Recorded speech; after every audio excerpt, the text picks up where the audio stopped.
ఆదాం న్యూస్కి స్వాగతం. ఈరోజు ముఖ్యాంశాలు. ఎన్టీఆర్ జిల్లా మైలవరం నియోజకవర్గం ఇబ్రహీంపట్నం ఎంఆర్ఓ బిఎస్ విఎస్ఆర్ఎల్ రాజు ఆరికి ఘనంగా వీడుకోలు పలికిన మండల రెవెన్యూ అధికారులు. ఎన్టీఆర్ జిల్లా ఇబ్రహీంపట్నం మండల తహసీల్దార్ బదిలీపై వెళ్తుండగా మన ఇంటిలో ఒక కుటుంబ పెద్దలాగా అలా కాదు ఇలా అంటూ మా వెంట ఉండి క్రమశిక్షణ పద్ధతిలో నడిపించిన ఎంఆర్ఓ అలాంటి మంచి మనిషి మహామనిషి ఇబ్రహీంపట్నం ఎంఆర్ఓకి ఈరోజు సన్మానం చేయడం మాకెంతో గర్వంగా ఉందని అన్నారు.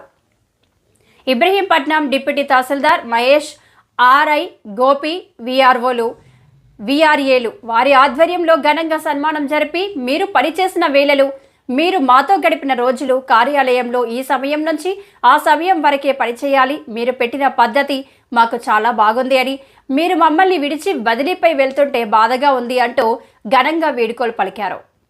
చూస్తూనే ఉండండి. ఆదాం న్యూస్ నిజాన్ని నిర్భయంగా చూపిస్తుంది. ఈరోజు మరి మీడియా సోదరులు కూడా హాజరయ్యారు. వాళ్ళందరికీ కూడా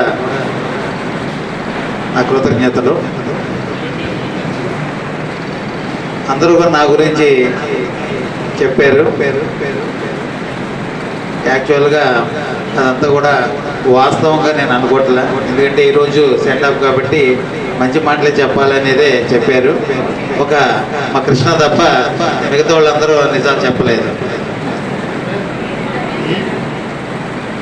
నేను ఇబ్రహీంపట్నం నాకు అలాట్మెంట్ జరిగినప్పుడు మన డీటీ గారు వాళ్ళు ఎలాగైతే ఎంకరేజ్ చేశారో అలాగే ఇబ్రహీంపట్నంలో ఏమున్నది, ఏం చేయాలి, ఎలా ఉండాలి అనేది నేను ఎంక్వైరీ చేసినప్పుడు మన డీటీ గారు ఎవరినైతే మా జిల్లాలో ఉన్న వాళ్ళతోటి తెలుసుకున్నారు ఇన్ఫర్మేషన్, అదే వాళ్ళతోటే నేను కూడా మరి డీటీ గారు ఎవరు, ఎట్లా ఉంటుంది, ఏంటి అని అడిగితే ఇబ్రహీంపట్నంకి ఒక డీటీ గారే మీకు అసెట్, డీటీ గారే ఆల్ ఇన్ ఆల్, మొత్తం అంతా కూడా అడ్మినిస్ట్రేషన్ అంతా ఆయన మేనేజ్ చేసుకోగలరు అని చెప్పారు. ఆ తర్వాత నేను బయలుదేరి ఇక్కడ రావడం జరిగింది.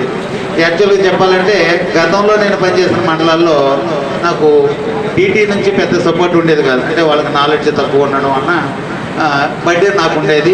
మ్యాక్సిమం కోర్టు కేసులు కానీ ఏదన్నా అసైన్మెంట్ కేసులు కానీ కొంచెం ఏదన్నా 4-5 పేజీలు రిపోర్ట్ రాయాలంటే నేనే నా ల్యాప్టాప్లో తయారు చేసుకోవడం జరిగేది. అయితే ఇక్కడ ఫస్ట్ ఆఫ్ ఆల్ నేను మన డీటీ గారితో స్టార్ట్ చేస్తాను. డీటీ గారు నాకు 100% ఎసెట్. నేను పెదలాడే నా టైమింగ్స్ ప్రకారం నేను ఉద్యోగం చేసి సాయంత్రం 6 గంటలకి ఇంటికి వెళ్ళగలిగాను అని అంటే ఈ 6 నెలలు కేవలం మన డీటీ గారి యొక్క సపోర్టే. ఎందుకంటే ఆ అడ్మినిస్ట్రేటివ్